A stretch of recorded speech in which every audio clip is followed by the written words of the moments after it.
بسم الله الرحمن الرحيم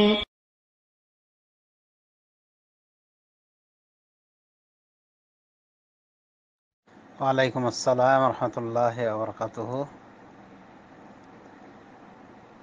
last রয়েছে 619। আমাদের দিনী বোন কুলসুম বেবি জানতে চেয়েছেন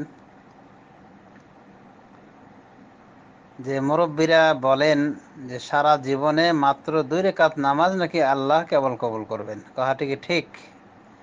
না, এটা মোটেও ঠিক নয়। এটা মুরব্বীদের বাজে কথা। আল্লাহ হিদায়াত করেন মুরব্বীদেরকে। এগুলি বলা যেতে পারে কুসংস্কারাচ্ছন্ন কথা। আল্লাহ রাব্বুল আমিন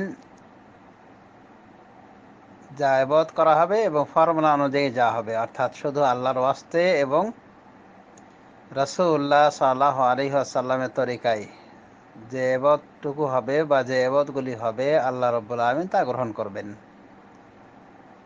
আল্লাহ বলছেন, ইন্নামা ইয়াতাকাব্বালুল্লাহু মিনাল মুত্তাকিন। আল্লাহ তো কেবল মুত্তাকিদের থেকেই গ্রহণ করেন। সুতরাং 40, 50, 60, 70, 80, 90, 100 বছরে যে মানুষের আয়ু, এই সারা জীবনে ইবাদত বন্দেগী থেকে মাত্র 2 রাকাত আল্লাহ গ্রহণ করবেন, বাকিগুলি সব রসাতলে যাবে, এমন কথা আদৌ ঠিক নয়, সত্য কথা নয়, বরং মিথ্যাচার, ডাহা মিথ্যাচার। তবে এমন হতে পারে যে জীবনের অনেক নামাজ, অনেক ইবাদত পণ্ডশ্রমে পরিণত হতে পারে আমাদের দোষে। হয় তাতে ইখলাস নেই, অথবা রাসূলুল্লাহ সাল্লাল্লাহু আলাইহি ওয়াসাল্লামের তরিকা ছাড়া পড়েছে, সেই হিসেবে গ্রহণ নাও হতে পারে, সেটা আলাদা কথা। কিন্তু আল্লাহ মাত্র 2 রাকাত গ্রহণ করবেন আর বাকি সব বেকার চলে যাবে, এমন কথা সঠিক নয়। ইন্নাল্লাহা লা ইউযিউ আজরা মান আহসানা আমালা। আল্লাহ রাব্বুল আমিন বলছেন যে তিনি, অর্থাৎ আল্লাহ রাব্বুল আমিন যে সুন্দরভাবে আমল করে তার আজর, বিনিময়কে তিনি বরবাদ করেন না।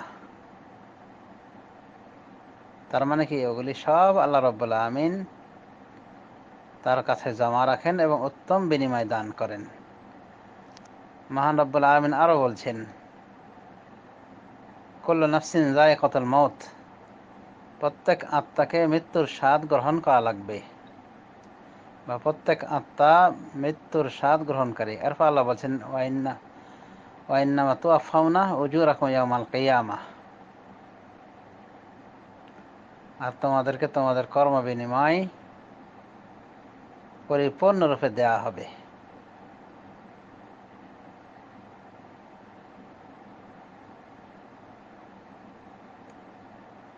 এরপর বলছেন, ফামান যুহজিহা আনিন নারি ওয়া উদখিলাল জান্নাতা ফাকাদ ফাজ ওয়া মাল হায়াতুদ দুনিয়া ইল্লা মাতাউল গুরুর। সুতরাং যাকে সরিয়ে নেওয়া হবে সেদিন জাহান্নাম থেকে এবং জান্নাতে প্রবেশ করানো হবে, সেই হলো সফল কাম। আর দুনিয়াবী জীবন ধোঁকার সামগ্রী ছাড়া কিছু নয়। এখানে আল্লাহ রাব্বুল আলামিন স্পষ্ট বলেছেন, ওয়াইন্নামা তুওয়াফাউনা উজুরাকুম ইয়াওমাল কিয়ামাহ। তোমাদের কর্ম বিনিময়ে তোমাদেরকে পরিপূর্ণরূপে দেওয়া হবে। তার মানে আল্লাহ রাব্বুল আমিন আমাদের কর্মগুলি গ্রহণ করে এর বিনিময় দিবেন, উত্তম বিনিময় দিবেন। ওয়ালা নাজজিয়ান্নাহুম আজরাহুম বিআহসানি মা কানু ইয়ামালুন। আল্লাহ অন্যত্র বলছেন সূরা নাহলের ভিতরে, পূর্বের আয়াতটি সূরা আলে ইমরান থেকে নেওয়া হয়েছে। তো সূরা নাহলের ভিতরে বলছেন, ওয়ালা নাজজিয়ান্নাহুম আজরাহুম বিআহসানি মা কানু ইয়ামালুন। আমি তাদের বিনিময় দান করব তাদের কর্মের থেকে আরো উত্তম ভাবে। তাহলে এই সমস্ত আয়াত থেকে আমরা বুঝতে পারলাম যে আল্লাহ রাব্বুল আমিন আমাদের ইবাদতগুলি গ্রহণ করবেন এবং গ্রহণ করেই তো আমাদেরকে বিনিময় দিবেন। ইন্নাল্লাযিনা আমানু ওয়া আমিলুস সালিহাতি কানাত লাহুম জান্নাতুল ফিরদাউসি নুজুলা।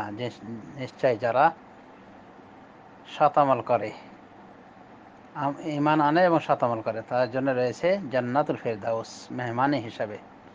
তো আল্লাহ এগুলি গ্রহণ করবেন বলেই তো এই সমস্ত পুরস্কার দানে ধন্য করবেন, মানে জান্নাত দিবেন, মহান পুরস্কার দিবেন।